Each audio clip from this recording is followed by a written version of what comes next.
Greetings and welcome to Infodome. It may not be the best loved Bond movie, nor even the best loved Bond movie of the Daniel Craig era, but Quantum of Solace still has its moments. Today we will take you through 20 of the most interesting behind the scenes and production facts we could find. Leave us a comment telling us your favourite fact from this video. Number 1. Although Jaws reappears in Moonraker following The Spy Who Loved Me, Quantum of Solace is the only Bond movie that has been set up as a sequel to its predecessor. With Bond's girlfriend Vesper getting killed at the end of Casino Royale, the filmmakers and star felt 007 must find closure while seeking her killer, in contrast to the lack of follow-up after Bond's wife is murdered at the end of On Her Majesty's Secret Service. Number 2. Craig was injured at least 3 times during the making of this movie. The most prominent ones included an injury to his face, which required 4 stitches, another to his shoulder, which required 6 surgical screws to be inserted, and his arm in a sling. And then his hand was injured when one of his fingertips was sliced off. He laughed these off, noting they did not delay filming, and joked his finger wound would enable him to have a criminal career, although it had grown back when he made this comment. He also had minor plastic surgery on his face. Number 3. It wasn't just Craig who came in for a rough time of it during the production of Quantum of Solace. Members of the crew also suffered numerous headline-grabbing injuries and accidents. An engineer diving one of the film's Aston Martin DBSs to the set crashed the car into Lake Garda on the way over.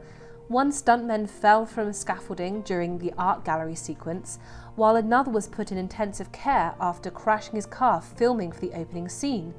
All of this and more. At one point, the Pinewood studio set caught on fire, while a technician working on the film was stabbed in a domestic dispute, which led to some speculating the production was cursed. Number 4. There's more to that story of the Aston Martin engineer who drove the brand new DBS into Lake Garda, rendering the expensive piece of setware useless to the production. After it skidded out of control and sank 150 foot deep, the car was left ruined. Still, the vehicle, worth £134,000, fresh off the factory floor, wasn't without value to some hardcore 007 fans. In 2008, a collector bought the wrecked DBS for £200,000, a whole £66,000 more than they would have paid if they bought a DBS brand new. Number 5. The Aston Martin DBS makes a return in this movie due to a 3-picture, $100 million deal that the Ford Motor Company has for exclusive vehicle product placement rights. Number 6. To film the aerial dogfight, a snake head camera was built and placed on the nose of a Piper Aerostar 700. This camera is shaped like a periscope and can turn 360 degrees. It was used so that the pilots for the first time can fly as aggressively as they dare without sacrificing the drama of the shoot. Number 7. The end of the dogfight scene shows with Craig and Olga free-falling from a plane. This was shot in the Body Flight wind tunnel in Bedford with 17 small digital cameras. It was going to be shot in a conventional way, with a large fan blowing in the cast members' faces, but Craig disliked the idea of a fan in his face, and stunt coordinator Gary Powell suggested filming in a wind tunnel. For safety, Craig and Olga shot for only 30 seconds periodically and wore wind-resistant contact lenses that enabled them to open their eyes as they fell. The Body Flight wind tunnel is 26 feet, that's about 8 meters long, with a diametric width of around 16.5 feet, so about 5 meters, and can simulate free falling at 170 miles per hour, that's about 270 kilometers per hour. Number 8. With an estimated $225 million budget to date, this is the most expensive James Bond movie ever made. Number 9. In a later interview, Craig revealed that the script originally wasn't intended to be as much of a sequel to the previous as it ended up being. However, because of the writer's strike, they had only the bare bones of a script, and Craig and Forster ended up rewriting a lot of scenes between them, with many decisions being made on the fly. Much of the content that made it such a direct sequel to the previous film was a last-second addition. Also, the title was chosen more or less at random, with Craig saying that most Bond movie titles are meaningless anyway, and they hoped it would sound intriguing. The title didn't really connect with the script they had at the time, and the revenge story elements that actually made the title relevant were last-second additions. Number 10. Real-life intelligence operative acted as on-set consultants for this movie, including spies and assassins from MI6 and the Israeli Secret Service. Number 11. Quantum, the name of the criminal organisation, is not actually an acronym. Ian Fleming was famous for creating the international organisation SPECTRE, which stood for Special Executive for Counterintelligence, Terrorism, Revenge and Extortion. Many Bond and spy parodies have the criminal organisation revealed as Quantum in this film, which was active but unknown in Casino Royale. It's something which producer Barbara Broccoli has revealed to be intended to be an ongoing and regular foe of Bond, much like Spectre in the early Bond movies of the 1960s. Number 12. This film spent more time on location than any previous Bond movie, while the production notes for this film state that it utilised more locations than any other Bond movie. It was filmed on 3 continents, Europe, North America and South America, in one studio, Pinewood, and across 6 different countries. That's Austria, Chile, Italy, Mexico, Panama and England. This feat is close to the record held by Moonraker in 1979, which was filmed on 3 continents, in 4 studios and across 7 countries. Number 13. The Perla de las Dunas Hotel in the film is actually the ESO, or European Southern Observatory Hotel, which is part of the Parnal Observatory in northern Chile. The hotel is only open to scientists and astronomers who work at or visit the observatory and is not open to the public.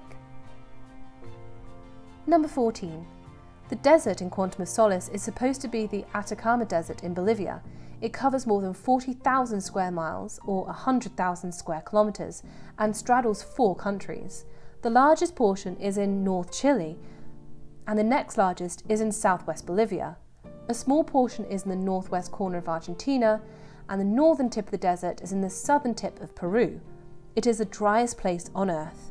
Some weather stations there have never recorded any rainfall. Number 15. This film was released in the same year that celebrates the centennial of the birth of Ian Fleming, James Bond's creator. Fleming was born on May 28, 1908, and this film was originally scheduled to be released on May 2, 2008, a few weeks before the 100th birthday. However, the general release date was deferred until November 7, 2008, to allow for more time to produce the movie. The film was released in the UK and some other countries on October 31st, a week before the worldwide general release. Number 16. It typically takes a month or 2 to shoot a feature-length movie. Bond movies are not most movies, however. The pre-credit sequence alone on Quantum of Solace, in which Bond gets into an epic car chase that takes him from Lake Garda to Siena, took a whole 8 weeks to shoot.